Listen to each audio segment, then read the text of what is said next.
तो जी राधे राधे, कैसे हो जी आप सब। तो आज हम थोड़ी सी कर लेते हैं बातें। कई दिन हो गए कि वीडियो नहीं आ पा रही थी, तो थोड़ा बिजी चल रही थी, इसलिए वीडियो एडिट ही नहीं हो पाई। तो कईयों के कमेंट भी काफ़ी सारे आए, तो आज कर लेते हैं उसी टॉपिक पे कुछ बातें। क्यों कई लोगों के कमेंट आ जाते हैं कि जो सिलाई मतलब आती है नहीं कर पाते, या फिर डरते हैं उस चीज़ को करने के लिए, या फिर मतलब मन में थोड़े से मतलब जो नए हैं वो कैसे करें। बहुत सारी समस्याएं होती हैं जो एक लेडीज़ को झेलनी पड़ती है, और करने के लिए काम निकलना पड़ता है और घर भी करना पड़ता है। जो नए बिगनर हैं वो कैसे और कहां से शुरुआत करें, चलिए तो आज करते हैं इस टॉपिक पे कुछ बातें। तो एक क्वेश्चन था कि मैम आपका नाम हनी है या राधा है, ये बताइए, और आप कहाँ से हो। तो मैं बता दूं, मैंने पहले भी बताया है, मैं अम्बाला से हूँ, ठीक है, और मेरा नाम राधा है, हनी नहीं है, राधा है। तो मेरी कोशिश यही रहेगी मेरी वीडियो से कि भाई जो आपके लिए कुछ नया, जो भी मेरे पास ज्ञान है मैं आपके साथ साझा करूं, मैं वो चीज़ आपके साथ बांटूं, जो भी मुझे आता है मैं आपको सिखा सकूं। तो इस तरह की वीडियो आती हैं तो मैं पूरी कोशिश करूंगी आपको जो मेरे को आता है वो आपको सिखाने के लिए। एक मतलब हर लड़की को अपने पैरों पे खड़ा होना चाहिए, वो चाहे किसी तरीके से हो, चाहे मतलब हाँ वो सिलाई करती हो या फिर पार्लर करती हो या फिर कुछ जॉब करती हो, लेकिन हर लड़की को अपने पैरों पर खड़ा होना चाहिए बिल्कुल।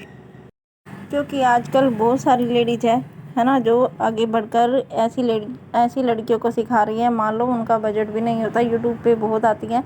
अगर आप लोग मुझसे सीखना चाहते हैं तो मेरी वीडियो देखा करें, ठीक है। मेरी वीडियो देखा करें अगर आप कुछ सीखना चाहते हो। तो यहाँ पे सिलाई, और ये सिलाई का ही सिखाया जाता है, बेसिक से लेकर डिजाइनर तक। अगर आप सीखने के इच्छुक हैं तो चैनल को सब्सक्राइब करें, लाइक करें और ज़्यादा से ज़्यादा शेयर करें। क्योंकि देखिए अपने लिए सब करते हैं, अपने लिए सब जीते हैं, लेकिन हर इंसान को ऐसा होना चाहिए कि वो औरों के लिए भी कुछ करे, औरों के लिए भी कुछ ऐसा करे जो वो कर सके, जो वो सीख सके, उसको सीख के वो आगे बढ़ सके। मेरा ये मानना है कि किसी को 10 रुपये देने से अच्छा है उसको 10 रुपये कमाने लायक बना दो, जिससे कि वो उन 10 रुपये को लेके ना चले कि भाई मैंने यहाँ से मांगे मुझे 10 रुपये मिल गए। वो ऐसा बने कि वो कमाए, वो 10 की बजाय 20 कमाए, 20 की बजाय 50 कमाए। तो वो ऐसा इंसान बन जाए, किसी के हाथों की तरफ ना देखे, चाहे वो लड़का हो या फिर लड़की हो, कोई भी हो। क्योंकि देखिए 10 रुपये देने से अच्छा है उसको ऐसा बना दीजिए कि वो 10 रुपये कमाने लग जाए, परमानेंट कमाने लग जाए, है ना। ऐसा कुछ सिखाओ उनको, कोई भी हो चाहे सिखाने वाला। जैसे मांगते हैं तो हम फट से दे देते हैं, लेकिन उनको कुछ ऐसा बोलो कि भी वो सीखे। ऐसे बच्चे बहुत हैं जो मांगते फिरते हैं उन्हें, लेकिन वो काम की तरफ नहीं बढ़ते, कोई उनको मोटिवेशन करता ही नहीं है। तो इससे अच्छा ये है कि आप काम सीखिए, इस लायक बनिए कि आपको कभी किसी से 10 रुपये मांगने की ज़रूरत ही ना पड़े। तो इसीलिए मैं कोशिश करती हूँ कि जो भी मुझे आता है, जितना भी आता है, कम या ज़्यादा जितना भी आता है, कि मैं सबके साथ बांट लूँ, है ना। तो वो चीज़ सबको आ जाए तो सबके साथ साझा कर लूँ। तो इसी कोशिश में मैं लगी रहती हूँ, अपना बुटीक भी संभालती हूँ, और मैं मतलब आपको ये चीज़ भी सिखाने की कोशिश करती हूँ ईजी से ईजी मेथड में। और आप सबका प्यार ऐसे ही हमेशा बना रहे, ऐसे ही आप सबका आशीर्वाद बना रहे, तो जिससे मैं आगे से आगे बढ़कर जो भी नॉलेज है वो मैं आपके साथ बांटती रहूं, आपके साथ साझा करती रहूं। तो यहाँ पे जो एक कस्टमर आए थे, वो यहाँ पे कस्टमर क्या, वो काम के लिए आए थे मेरे पास। मतलब काम के लिए आए थे, वो मुझसे सलाह भी ले रहे थे कि आप यहाँ पे जैसे करते हैं, ये छोटी दुकान है लेकिन अगर बड़ी होती तो मैं आपके साथ, यहाँ पे सिलाई का भी आता है मुझे और पार्लर का भी, तो मैं आपके साथ मतलब कर लेती। तो देखिए मैंने उनको यही बोला, अगर ऐसी बात है तो आप अपना ही कर लीजिए। वो बोल रही है कि मैं अगर करूँगी तो आप मुझे सलाह दीजिए कि मैं सिलाई का और पार्लर का दोनों कर सकती हूँ क्या। तो देखिए उनके लिए यही मैंने, वो मेरी वीडियो भी देखती हैं, तो उनके लिए मैंने ये बोला कि भाई देखो, पहले तो आप अपनी फैमिली देखिए कि आपकी फैमिली छोटी है बड़ी है, मतलब कितना काम है आपके पास। तो उस हिसाब से अगर छोटी सी फैमिली है तो आप दोनों कर सकते हैं। क्योंकि कई बार ऐसा होता है कि हमारे पास ये काम दोनों ऐसे हैं, सिलाई का और ये पार्लर का, कि ये रेगुलर ही चलने वाले हैं। कई बार ऐसा होता है कि हमारे पास सिलाई का नहीं है तो पार्लर का हो गया, तो ठीक है। तो हम वो कर सकते हैं, मतलब दोनों ही चीज़ कर सकते हैं। फिर आप धीरे धीरे आपको लगे कि मेरा काम बढ़ रहा है, फिर आप जैसे बढ़ेगा आपको फ़ायदा लगेगा तो उस हिसाब से आप अपने पास मतलब आप अपने पास जो है रख सकते हैं, अपने पास काम करने वाले के जो मतलब पार्लर का करते हैं उनको भी रख सकते हैं, और जो सिलाई का करते हैं आप वर्कर हैं जो उनको भी रख सकते हैं, वर्कर के तौर पे भी रख सकते हैं। क्योंकि देखिए वो चीज़ आपको ही मैनेज करनी है, आपको अपना परिवार भी देखना है ना, तो वो चीज़ भी आपको मैनेज करनी है, तो वो दोनों चीज़ हो जाती है। जैसे बड़ी दुकान है भाई आपकी, जैसे होम बुटीक है या फिर आपने बाहर किया है, तो हाफ में आप अपनी मशीन का कर सकते हो, मशीन वगैरह का सिलाई का सेट कर सकते हो, और आधे में आप अपना पार्लर का कर सकते हो, तो उसमें तो कोई दिक्कत है नहीं। लेकिन होता ये क्या है, जब हमारे पास ज़्यादा काम आता है तो मतलब सीज़न चलता है तो दोनों का ही चलता है, मतलब एकदम से। क्योंकि देखिए मेरा तो आपको बताने का काम है, मैनेज आपको ही करना है, आपको अपना पार्लर भी संभालना है और आपको अपना बुटीक भी संभालना है। तो कैसे संभालेंगे वो आपको देखना है। क्योंकि जब शुरुआत होती है ना तो उस टाइम पे ऐसा होता है कि कस्टमर कम ही आते हैं। जब हम नई नई बुटीक या पार्लर वगैरह ओपन करते हैं तो उसमें ऐसा है कि कई बार सिलाई का आ गया तो सिलाई कर लो, और अगर पार्लर का काम आ गया तो पार्लर का कर लो। नई नई शॉप में ऐसा होता है, लेकिन धीरे धीरे जैसे जैसे पता चलता है वैसे वैसे हमारा काम बढ़ता जाता है।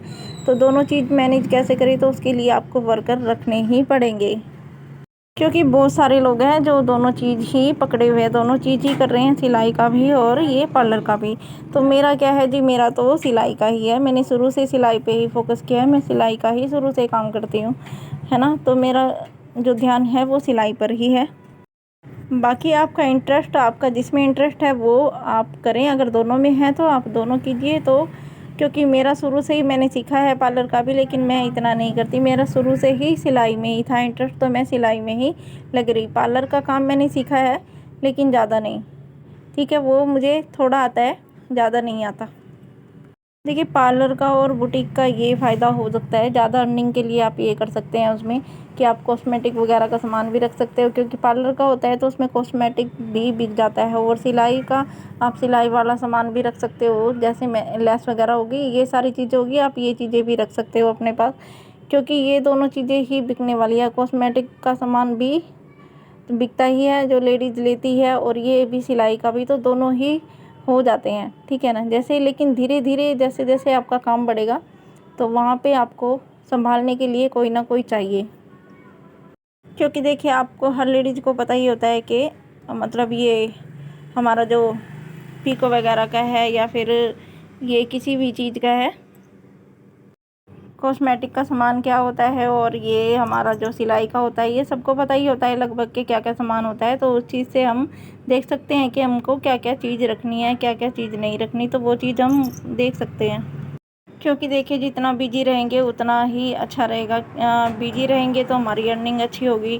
क्योंकि आप देखिए कि एक बहता हुआ पानी ही अच्छा रहता है, जितना बहता पानी रहेगा उतना ही अच्छा रहेगा। जो पानी रुक जाता है तो उसमें वो उसमें एक ऐसी स्मेल हो जाती है, उसमें कीड़े हो जाते हैं। तो हमें बहता हुआ पानी बनना है, बहती हुई नदियाँ बननी है, क्योंकि बहता हुआ पानी साफ़ होता है और वो एकदम स्वच्छ होता है।